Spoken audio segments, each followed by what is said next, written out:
Welcome back. Having set the stage in the previous lectures, we are now ready to reconsider the scenario of Bell's inequality and learn what quantum mechanics says about it.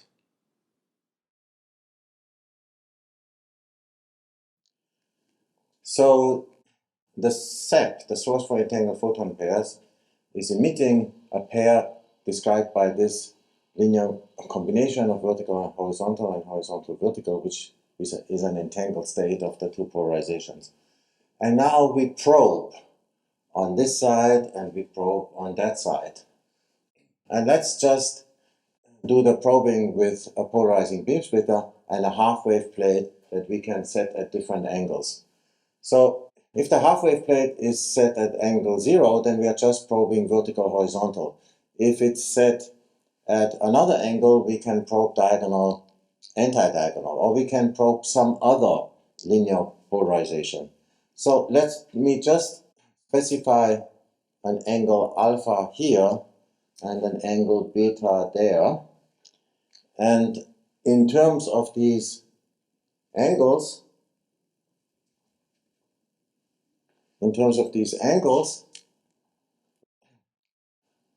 the polarization that refers to the plus outcome over here for the measurement of property A, that would correspond to plus on the alpha side.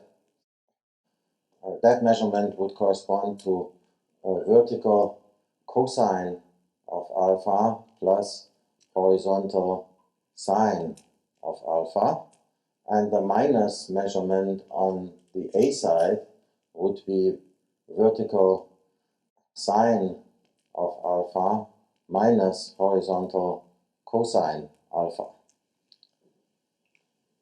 And then over here we have the measurement on the B side, and again we have, for the plus measurement, we would have vertical polarization and the cosine of angle beta, and the horizontal polarization and the sine of the angle beta. And for the minus, we will have vertical and the sine of beta minus horizontal of the cosine beta. And it's obvious that the plus and minus are orthogonal, so if you take the bracket, you get cosine times sine minus sine times cosine, and that's 0. And of course they are normalized to unit length, because cosine squared of beta plus sine squared of beta adds to 1, and same for alpha. So now we can have outcomes which are plus 1 here and plus 1 there, minus 1 here, minus 1 there, or plus 1 and minus 1 combined. So we have these different possible outcomes. So let's look at the various probabilities. What's the probability for having plus on both sides? Well, for that we have to look at the plus bra that comes from multiplying the bras that go with this plus kit and this plus kit, and then evaluate the bracket with the ket for the photons emitted by the source, and then we have to square that number, right? So let's write down the plus bra. We get that from the tensor product of the bras for plus and the bras for plus. So we just convert these kits into bras, and then we have coefficient cosine alpha, cosine beta for the vertical bra. Then we have cosine alpha sine beta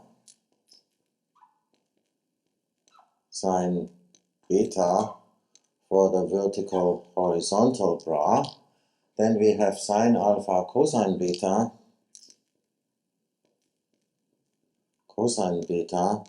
for the horizontal vertical bra. And finally we have sine alpha sine beta for horizontal combined with horizontal. Now, in S, we have vertical horizontal, and we have horizontal vertical, and a minus sign in between, which means that the plus S bracket is 1 over square root of 2, and then cos alpha sine beta minus sine of alpha cosine of beta, which is 1 over square root of 2 of the sine of beta minus alpha, which is the negative of the sine of alpha minus beta. So this probability is a half of the sine of alpha minus beta squared. So we found the probability for having plus and plus, plus 1 and plus 1 for the outcome. Now, to get the other probabilities, we can of course repeat this calculation now looking at the brass for plus minus, minus plus, minus minus, and so forth, right? So, but there is a shortcut, namely, we realize that if we replace alpha by alpha minus pi half, that converts the plus ket into the minus ket, because it converts the cosine alpha into the sine alpha, and the sine alpha into the negative cosine alpha. And likewise over here, if I replace beta by beta minus pi half, then the plus ket is converted into the minus ket for the same reasons as over here. So if we do both, if we shift alpha by negative pi half and we shift beta by negative pi half, then the difference of alpha and beta is not changed at all. That tells us immediately that the probability for minus minus, getting minus 1 here and minus 1 there, is exactly the same as the probability for getting plus 1 and plus 1. Now, what about the probability for plus 1 for A and minus 1 for B? Well, here we only do the replacement on the beta side. So we change beta to beta minus pi half.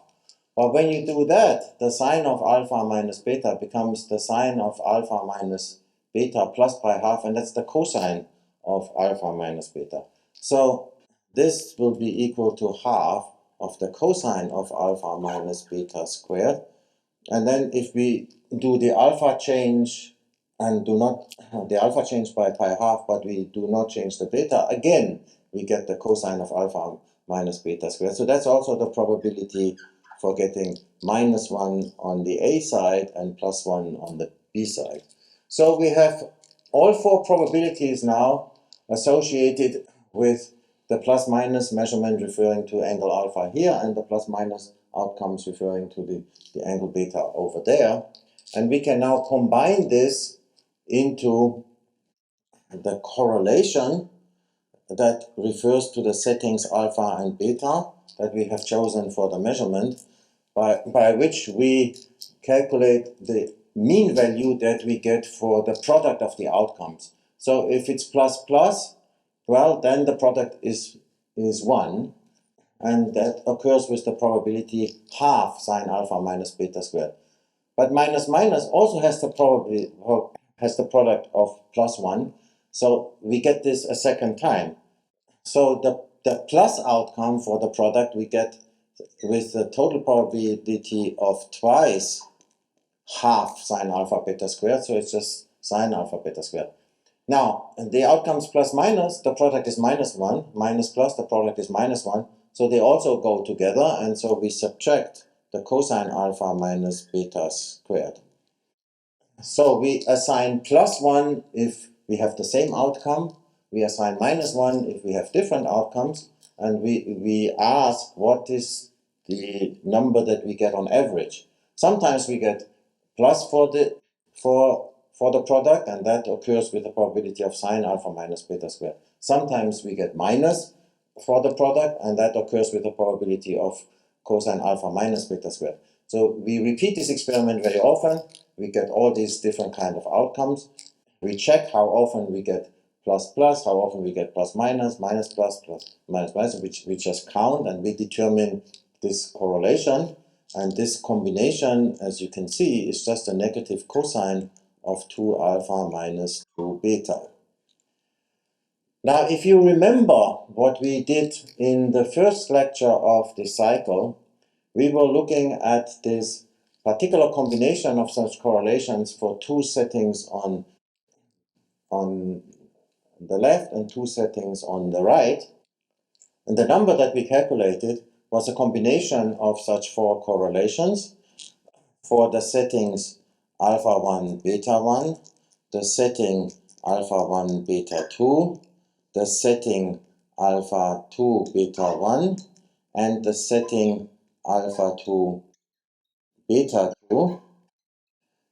And three of them came with the same sign, plus, and one of them came with a minus sign. Doesn't matter which one we choose with the minus sign.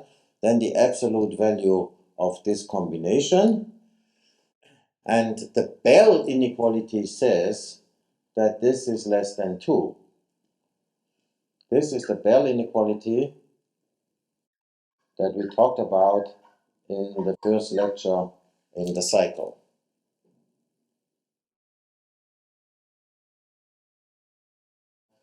So now we take a look at the situation that gave us Bell's inequality, where we have two ways of measuring the photon that goes to the left. By setting the half-wave rate at an angle alpha 1 or an angle alpha 2.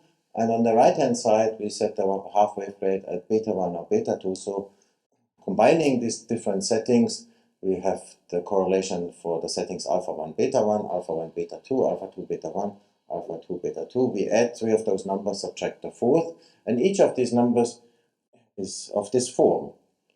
Now, rather than considering arbitrary settings for alpha and beta, let's agree that alpha 1 is equal to 0, so that measurement is distinguishing between vertical or horizontal polarization. And the other measurement on the A side is pi quarter, so that distinguishes between diagonal or anti-diagonal polarization. And for the beta side, we will for now just say that beta 1 is some angle beta, and beta 2 is the negative of that angle, negative beta, and we choose beta later.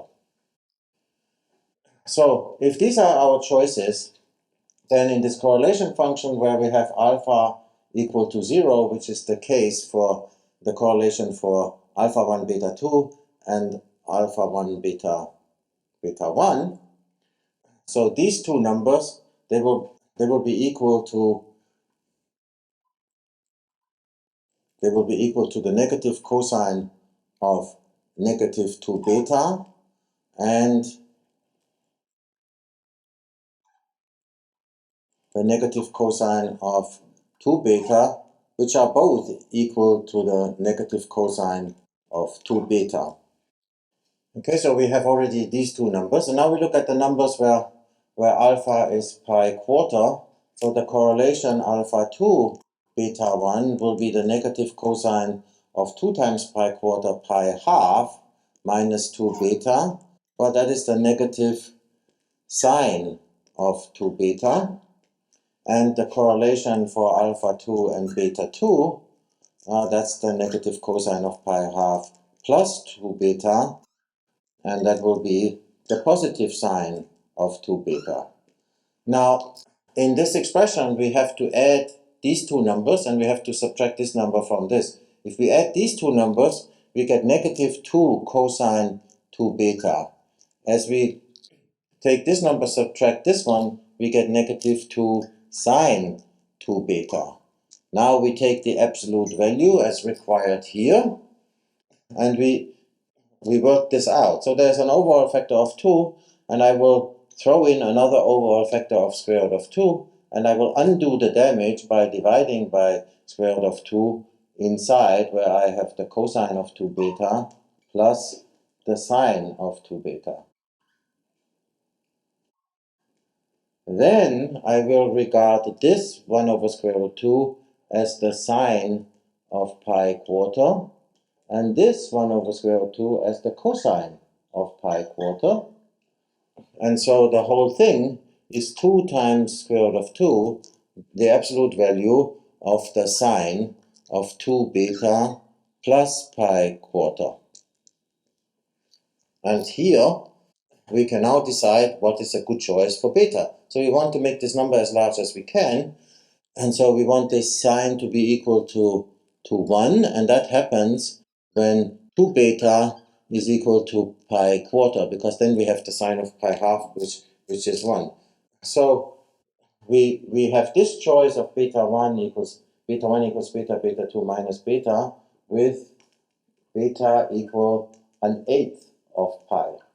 And if that's what we do, then we get 2 times the square root 2 for this number, which, according to Bell's inequality, however, should be less than 2. It is clearly larger than 2. So Bell's inequality is violated.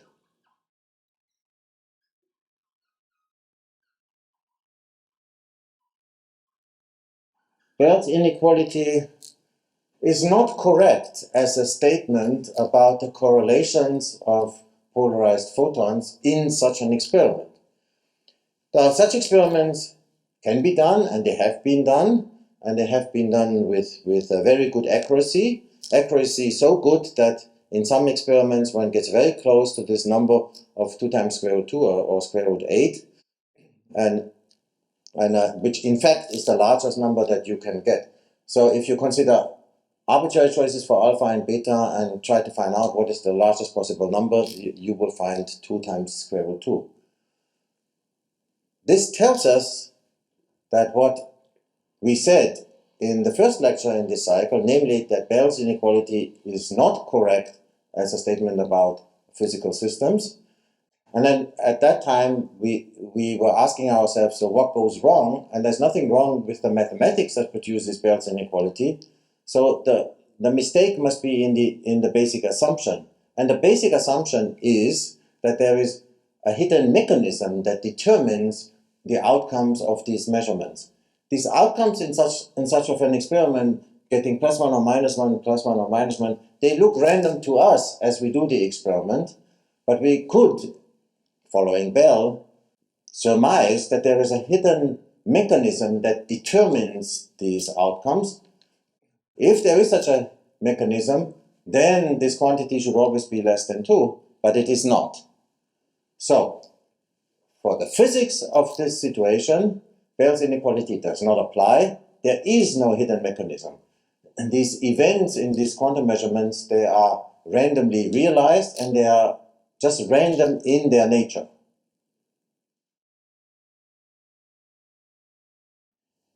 In summary, Bell's inequality does not apply to the correlations observed in quantum systems.